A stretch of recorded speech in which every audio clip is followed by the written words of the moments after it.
Have you ever walked away from a conversation feeling like someone just drained the life out of you? Like a piece of your soul was quietly stolen, and you didn't even see it coming? Carl Jung, the legendary psychologist, issued a chilling warning to empaths. Your light is being fed upon in secret. This isn't just a metaphor, it's a psychic reality that's silently exhausting you.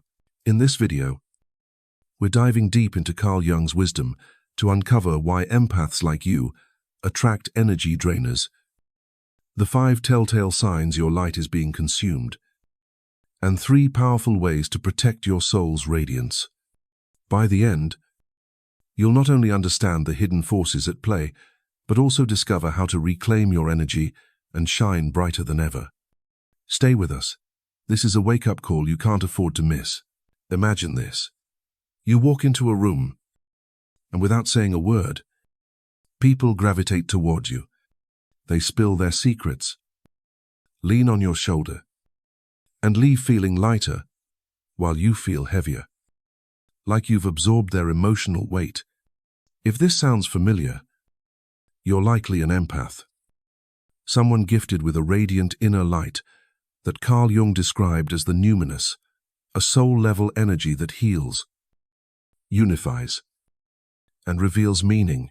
But here's the catch. That same light makes you a magnet for those who are starving for what they can't generate themselves. In this chapter, we'll uncover why your empathic light draws in these energy drainers and what Carl Jung's wisdom teaches us about protecting it. So, what is this light? Carl Jung saw it as more than kindness or sensitivity.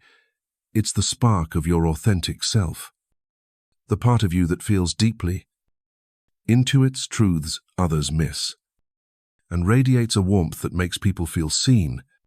It's what makes you the person friends call at 2 a.m.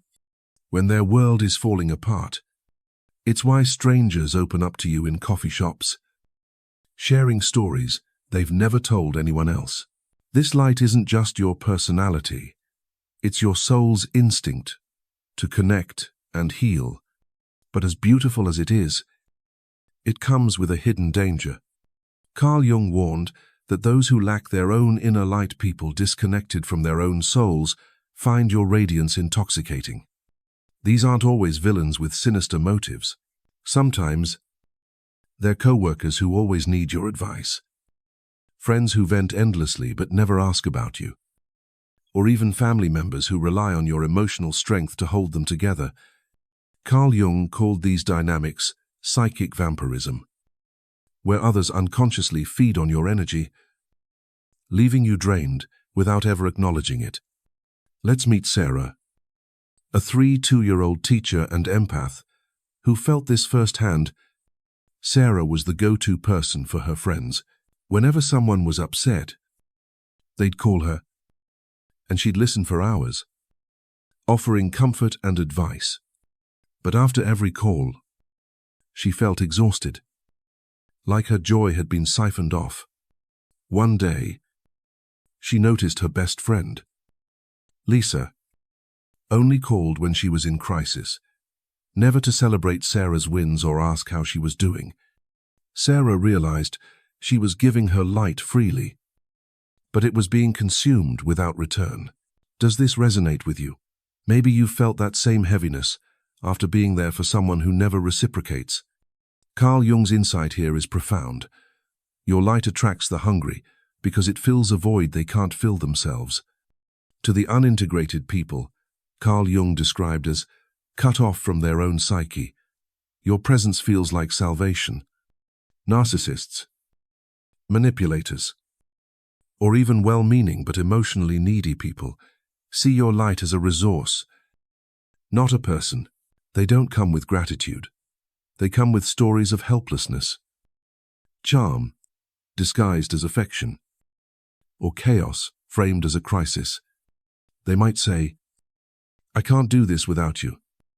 And as an empath, you believe them because deep down, you fear being abandoned if you don't help. This fear often traces back to what Carl Jung called the archetypal wound. Many empaths grew up in environments where they had to be hyper-attuned to others' emotions to feel safe or loved. Maybe you were the child who sensed your parents' unspoken tensions, always ready to smooth things over to avoid conflict. That survival skill became your superpower, but also your vulnerability. Your light shines brightest in dark rooms, but it also makes you a target for those who crave what you naturally give. Here's the first lesson Carl Jung offers: your light is sacred, but it's not an endless fountain. When you give it away without boundaries, you invite others to treat it like a buffet. Sarah learned this the hard way when she started feeling resentful toward her friends, a sign her light was dimming. Carl Jung would say this resentment is your psyche's way of screaming, "Protect me, your empathy is a gift." But it's not meant to be a sacrifice. So, how do you start protecting your light? It begins with awareness. Recognize that not everyone who seeks your energy deserves it. Some people are drawn to you, not because they value you, but because they need your light to feel whole. Carl Jung's advice is to see your light as a temple, not a free-for-all. In the next chapters, we'll dive into the signs your light is being drained and how to build boundaries that let you shine without burning out. For now, ask yourself, who in your life feels like they're taking more than they give? That's the first step to reclaiming your radiance. You felt it before, that unshakable exhaustion after spending time with someone, like your energy was siphoned away without your consent. As an empath, you're wired to feel deeply, but how do you know when your light is being fed upon? Carl Jung's teachings reveal that psychic vampirism isn't always obvious. It's subtle, insidious, and often disguised as harmless interactions. In this chapter, we'll uncover 5 clear signs that your radiant energy is being consumed and how to spot them in your life. Recognizing these signs is the first step to protecting your soul's brilliance. Sign 1. Unexplained exhaustion after interactions. Have you ever hung up the phone or left a meeting feeling like you've run a marathon, even though all you did was talk? This is a hallmark of psychic vampirism. Empaths often absorb the emotional weight of others without realizing it. Take Mark, a graphic designer who always helped his co-worker, Alex, with last-minute projects. After every chat, Mark felt drained, like his creativity and joy were sucked dry. Alex wasn't mean. He just leaned on Mark's empathy to vent his stress. If you feel wiped out after certain people, your light might be their fuel. Sign 2. Your emotions feel like they're not yours ever. Walk away from someone feeling anxious, angry, or sad, but you can't pinpoint why. As an empath, your sensitivity makes you a sponge for others' emotions. Carl Jung described this as a blurring of psychic boundaries, where you take on feelings that don't belong to you. For example, Emily, a nurse, noticed she'd feel overwhelmed with guilt after talking to her sister, who constantly complained about her life. Emily realized she was carrying her sister's emotions, not her own. If your mood shifts dramatically around specific people, they might be offloading their energy onto you. Sign 3. You attract needy people. Empaths are like beacons for those who crave emotional support. Carl Jung noted that unintegrated people, those disconnected from their own inner strength, gravitate toward empaths like moths to a flame. Think about Lisa, a college student who always ended up counseling her friends through breakups or crises. They called her their rock, but she felt trapped, like her role was to fix everyone else's problems. If your life is full of people who only reach out when they need something, your light is likely being used as their crutch. Sign 4. Pressure to always be good. Do you feel like you have to be the perfect listener, helper, or peacemaker to avoid disappointing others? Carl Jung warned that empaths often tie their worth to being good, a trap rooted in the fear of abandonment. For instance, David, a therapist, felt compelled to say yes to every client's late-night calls. Even when it left him burned out, he feared that setting boundaries would make him seem uncaring. If you feel pressured to always put others first, you're likely giving away your light to keep the peace. Sign 5 Symbolic Drive Eames of lost Carl Jung believed dreams reveal truths our conscious mind ignores. Many empaths have dreams that symbolize energy loss, like the story of the golden bird in a glass dome, surrounded by crows drinking its light. Consider Sarah, from our last chapter, who dreamt she was a lighthouse with its beam fading as ships kept demanding more light. She woke up feeling empty.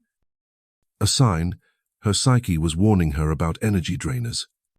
If you've had dreams about being trapped, diminished, or consumed, your unconscious might be signaling that your light is under attack.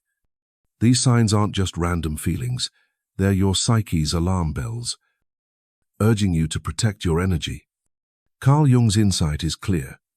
Psychic vampirism thrives when you don't recognize it. By spotting these patterns, you're already taking back control. Let's pause and reflect which of these signs hits home for you. Maybe it's the exhaustion after certain conversations or the sense that you're always the fixer in your relationships. In the next chapter, we'll dig into why you might be allowing this to happen, diving into the wounds that make empaths vulnerable. Stay with us. You're about to uncover a truth that could change everything. You've recognized the signs: exhaustion, blurred emotions, needy relationships that your light is being fed upon. But why do you keep letting it happen? Carl Jung's teachings point to a deeper truth. Empaths often allow their energy to be consumed because of an unconscious wound that shapes their behavior.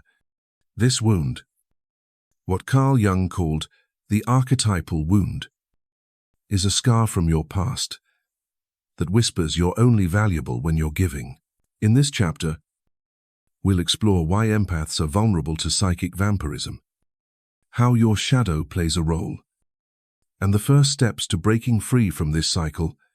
Let's start with the wound itself. Carl Jung believed that empaths often develop their sensitivity as a survival mechanism in childhood. Maybe you grew up in a chaotic home, where you learned to read your parents' moods to keep the peace. Or perhaps you were the child who felt everything too deeply, picking up on unspoken tensions and taking on the role of the family's emotional anchor. This early conditioning taught you that your worth lies in being useful to others. Fast forward to adulthood, and that same pattern makes you a magnet for those who feed on your light. Take Lisa, a 8-year-old marketing manager who always felt like her family's therapist growing up. Her parents fought constantly, and Lisa became the one who calmed them down, sensing their anger before it erupted. As an adult, she found herself drawn to friends and partners who needed fixing, people who leaned on her empathy, but rarely gave back.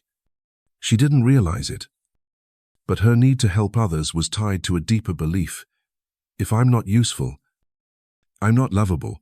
Carl Jung would say, this belief is part of Lisa's shadow, the hidden part of her psyche that keeps her trapped in self-sacrificing patterns. The shadow, as Carl Jung described it, is the unconscious part of you that holds your fears, insecurities, and unhealed wounds. For empaths, the shadow often whispers that you must give endlessly to be worthy. It's the voice that says, if you say no, they'll leave you. Or if you stop helping, you're selfish. This shadow isn't evil. It's a wounded child within you, desperate to feel safe and loved. But here's the kicker. It's complicit in letting others drain you. By believing you need to be needed, you unconsciously open the door to psychic vampires who feed on your light. Let's look at another example. Michael, a 5-year-old social worker, grew up with a neglectful parent who only paid attention when he was good. As an adult, he found himself overextending for clients, friends, and even strangers, feeling guilty if he didn't solve their problems. Carl Jung would argue that Michael's shadow was driving this behavior, tying his self-worth to how much he could give. Every time he overgave, he reinforced the belief that his value came from others' approval, not from within. This cycle isn't just emotional, it's spiritual. Carl Jung saw empaths as carrying the archetype of the wounded healer, someone whose pain makes them wise but also vulnerable. Your sensitivity is a gift, but when it's tied to an unhealed wound, it becomes a liability. The wound convinces you that suffering for others is your purpose, that saying yes to everyone is love. But Carl Jung warns love without boundaries isn't divine, it's self-betrayal. When you merge with others' pain without discernment, you don't just give, you become food for their emotional hunger. So, how do you break this cycle? The first step is awareness. Recognize the wound that drives your need to give. Ask yourself, when did I first learn that my value lies in helping others? For Lisa, it was calming her parents' fights. For Michael, it was earning his parents' attention. For you, it might be a different memory, a moment when you felt you had to be good to be seen. Naming this wound is powerful. It's like shining a light on your shadow, making it less controlling. The second step is to challenge the shadow's lies. Carl Jung taught that integrating the shadow means facing its false beliefs. Tell yourself, I am enough, even when I'm not helping. It sounds simple, but it's revolutionary for an empath. By questioning the idea that your worth depends on giving, you start to close the door to those who feed on your light. In the next chapter, we'll explore the consequences of not setting boundaries and why it's so dangerous to keep giving without limits. For now, reflect. What wound from your past might be letting others take your light? Stay with us. This is where your healing begins. You've seen the signs your light is being drained and uncovered the wounds that make you vulnerable. But what happens when you keep giving without setting boundaries? Carl Jung's teachings reveal a stark truth. An empath's unchecked generosity doesn't just deplete their energy, it can fracture their psyche, harm their body, and dim their soul's radiance. In this chapter, we'll explore the devastating consequences of letting others feed on your light unchecked, using real-life stories and Carl Jung's wisdom to show why boundaries aren't selfish, they're essential for your survival. If you don't protect your light, the cost could be higher than you realize. First, let's talk about emotional depletion. When you give endlessly to others, listening to their problems, fixing their crises, absorbing their pain, you're not just being kind, you're draining your psychic reserves. Carl Jung believed the psyche operates on a principle of balance. Much like nature, a tree gives oxygen but takes in carbon dioxide. Without this exchange, these empaths, however, often give without receiving, breaking this psychic law. The result, a deep, unshakable exhaustion that feels like your soul is running on empty. Consider Emily, a 40-year-old single mother who was everyone's rock. She spent hours counseling friends through breakups, helping colleagues with work stress, and supporting her aging parents, all while raising her son alone. At first, she felt proud of her strength, but over time, she noticed she was irritable, snapping at her son for small things and crying alone at night. She wasn't just tired, she was emotionally bankrupt. Carl Jung would say Emily's psyche was signaling a crisis. Her light was being consumed faster than she could replenish it. If you've ever felt like you're pouring from an empty cup, this is the first cost of no boundaries. But it gets worse. Carl Jung warned that chronic overgiving doesn't just exhaust you, it can manifest as physical illness. The body, he argued, becomes the voice for a psyche that's been ignored. When you don't set boundaries, your body steps in to enforce them. This isn't mystical nonsense. It's a pattern Carl Jung observed in his patients. chronic fatigue, migraines, anxiety, even autoimmune disorders can be the body's way of saying, stop letting others take your light. Emily, for example, started having panic attacks and digestive issues. Despite no clear medical cause, her doctor was stumped, but Carl Jung wouldn't be her body, was screaming what her heart couldn't. Her empathy was becoming her enemy. Let's meet another empath. Rachel, a 29-year-old artist who always put others first. She'd stay up late helping friends with their problems, even when it meant neglecting her own projects. Over time, she developed insomnia and mysterious joint pain. When she finally saw a therapist, she realized her symptoms started when she began saying yes to everyone. Her body was literally breaking down under the weight of others' emotional demands. Carl Jung called this soul depletion, where the psyche, unable to protect itself, forces the body to carry the burden. Have you noticed physical symptoms, headaches, fatigue, or tension that flare up after time with certain people? That's your body begging for boundaries. Beyond physical and emotional tolls, there's a deeper cost: loss of self. Carl Jung taught that empaths who give without limits risk becoming ghosts in their own lives. When you're always absorbing others' pain, you lose touch with your own needs, dreams, and identity. Rachel, for instance, stopped painting because she was too busy being everyone's emotional caretaker. She told her therapist, "I don't even know who I am anymore." This is the ultimate price of no boundaries.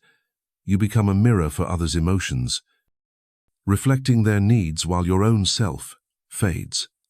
Carl Jung would argue this is a form of psychic possession, not by demons, but by the unmet needs of others that colonize your soul.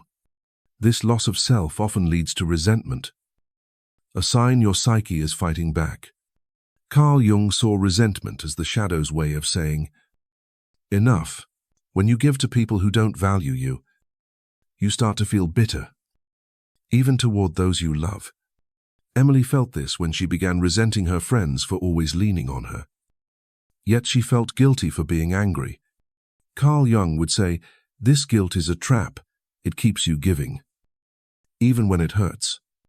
If you've ever felt a quiet rage bubbling up after helping someone, that's your psyche warning you.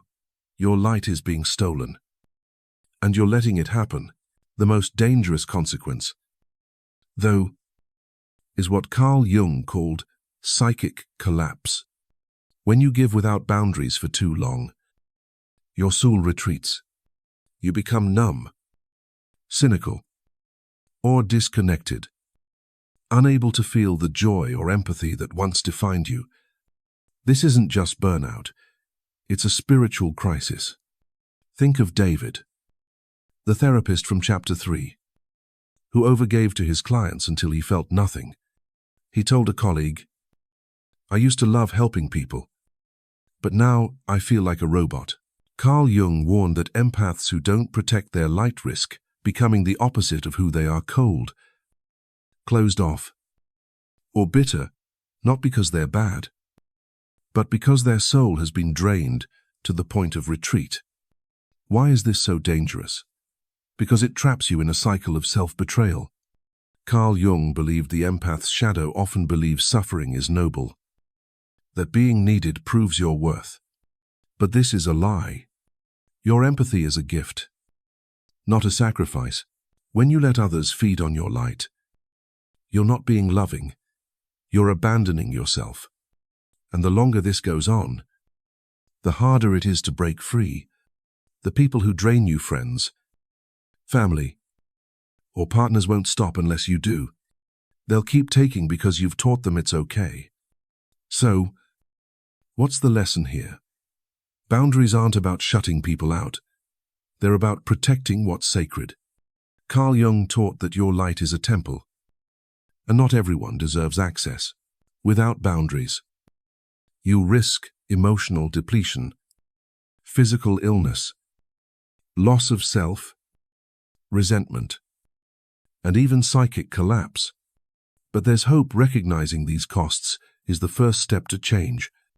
Start by noticing who in your life leaves you feeling empty. Are they worth your light? In the next chapter, we'll dive into Carl Jung's practical steps to protect your energy and reclaim your radiance. For now, ask yourself, what's the cost of not setting boundaries in your life? Stay with us. This is where you start taking your power back. You've seen the signs, uncovered the wounds, and faced the heavy costs of letting others feed on your light. Now, it's time to take action. Carl Jung's teachings offer a roadmap for empaths to protect their radiant energy and break free from psychic vampirism.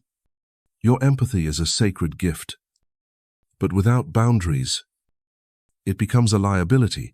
In this chapter, we'll explore 3 practical steps inspired by Carl Jung to shield your light, illustrated with real-life stories to show how you can shine brightly without burning out. These steps aren't just about saying no, they're about reclaiming your power and living as the sovereign guardian of your soul. Step 1. Learn to say no without guilt. Carl Jung taught that true spiritual maturity lies in discernment, the ability to feel deeply and still say no.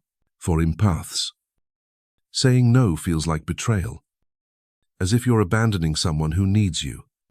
But Carl Jung would argue that every yes to others at the expense of your own energy is a no to yourself. Learning to say no is your first line of defense. It's not about being cold. It's about honoring your light as sacred. Take David, the therapist we met earlier. He used to answer every late-night call from clients, fearing he'd seem uncaring if he didn't, but the exhaustion was crushing him. Inspired by Carl Jung's idea of discernment, David started setting boundaries.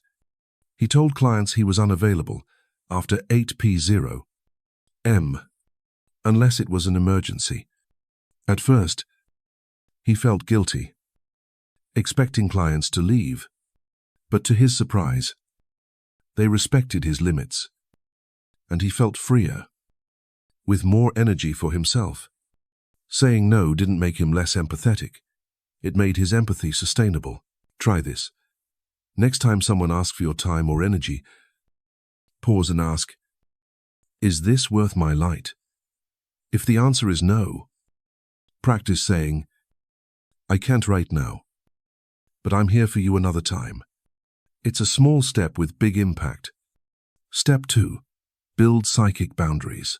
Carl Jung emphasized the importance of psychic boundaries, mental and emotional barriers that protect your energy from being consumed. Without them, you're like a house with no doors, letting anyone walk in and take what they want. Building boundaries means deciding who gets access to your light and how much. This could be limiting time with draining people, redirecting conversations away from endless venting, or even stepping back from relationships that feel one-sided. Consider Sarah, the teacher from Chapter 1. She realized her friend Lisa only called to dump her problems. Sarah loved Lisa, but felt drained after every talk. Inspired by Carl Jung's concept of the psyche as a temple, she set a boundary. She'd listen for 20 minutes, then gently shift the conversation to something mutual or end the call. At first, Lisa was surprised, but over time, she started respecting Sarah's limits. Sarah also began visualizing a shield of light around herself before meeting draining people, a mental practice that helped her stay grounded. Carl Jung would approve this visualization aligns with his idea of protecting the psyche's sacred space. To start, identify one person who drains you and set a clear limit. Like shortening your time together or redirecting their negativity, notice how it feels to guard your light. Step 3. Nurture your inner light. Carl Jung believed that empaths must replenish their light through self-care, or they risk becoming a hollow vessel. This isn't just about bubble baths or vacations. It's about reconnecting with your authentic self through practices like journaling, meditation, or solitude. These acts restore your psychic energy and remind you that your light is yours first. When you nurture yourself, you shift from being a sponge for others' pain to a beacon of your own truth. Let's meet Anna, a 3-4-year-old writer and empath who felt overwhelmed by her family's demands. She was always mediating their conflicts, leaving no time for her own creativity. Inspired by Carl Jung's concept of individuation, the journey to wholeness, Anna started a daily ritual, 15 minutes of journaling, to process her emotions and reconnect with her dreams. She also carved out one evening a week for solitude, turning off her phone to read or walk in nature. At first, she felt selfish, but soon she noticed her energy returning, her writing flourished, and she felt less resentful toward her family. Carl Jung would say Anna was integrating her shadow, learning that her worth doesn't depend on fixing others. Try this. Set aside 10 minutes daily for a practice that feeds your soul: writing, meditating, or simply sitting in silence. Notice how it strengthens your light. These 3 steps, saying no, building boundaries, and nurturing your light, form a powerful framework to protect your energy. Carl Jung's core insight is that your empathy is a spiritual gift, but it must be guarded with discernment. Without boundaries, you're not just giving, you're sacrificing your soul. David, Sarah, and Anna show that change is possible. They didn't stop being empaths. They became guardians of their light, shining brighter because they chose themselves first. But here's the challenge: the people who feed on your light won't like this change. Carl Jung warned that those who rely on your energy may resist your boundaries, calling you selfish or cold. When David set limits, some clients pushed back, saying he wasn't as caring as before. Sarah's friend Lisa accused her of being distant. Anna's family complained she was too busy for them. But Carl Jung would say this resistance is a sign you're doing it right. It means the dynamic is shifting. Stand firm. Your light isn't their entitlement. It's your sacred responsibility. Let's reflect on the bigger picture. Carl Jung saw empaths as bridge walkers, carrying the archetype of the wounded healer. Your sensitivity isn't just a trait, it's a spiritual calling to unify what's broken, to hold space for joy and sorrow without collapsing. But you can't fulfill this calling if you're drained. By saying no, setting boundaries, and nurturing yourself, you transform from a martyr to a vessel of transformation. Your light becomes a fire, not food for others, but a beacon that inspires. So, what's the first step you'll take to protect your light? Maybe it's saying no to one draining request this week, setting a time limit with a needy friend, or starting a daily ritual to reconnect with yourself. Whatever it is, you know this: protecting your light doesn't dim your empathy. It makes it fiercer, clearer, and more powerful. In our final chapter, we'll wrap up with Carl Jung's ultimate lesson for empaths: how to live as a sovereign soul, free from psychic vampirism and radiant in your truth. Stay with us. You're on the verge of a breakthrough. You've journeyed through the shadows and uncovered the truth. Your light as an empath is sacred, but it's been under siege. Carl Jung's wisdom has shown you the signs of psychic vampirism, the wounds that make you vulnerable, the devastating costs of no boundaries, and the powerful steps to protect your radiance. Now, it's time to rise not as a sponge for others' pain, but as a fire that burns brightly for you. Your empathy isn't a sacrifice. It's a divine gift meant to illuminate your truth, not fuel someone else's darkness. Imagine this: a version of you who says no without guilt, who sets boundaries with confidence, and who nurtures your light with the same love you've given others. That version of you isn't selfish, it's sovereign. Carl Jung called empaths bridge walkers, carrying the wounded healer's archetype to unify joy and sorrow. But you can't walk that bridge if you're drained. By protecting your light, you become a beacon, inspiring others to find their own.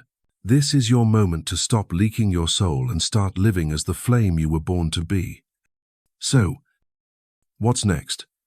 Take one step today. Say no to a draining request. Set a boundary with someone who takes too much.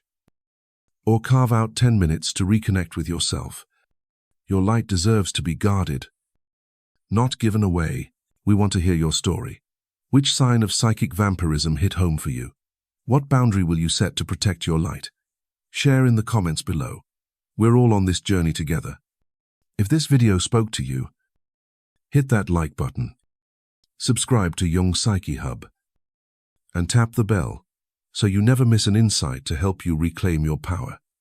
For more on Carl Jung's wisdom, check out our videos on Facing Your Shadow, or The Power of Solitude. Links are in the description. Your light isn't food for others, it's fire. Let it burn. Let it protect. Let it shine.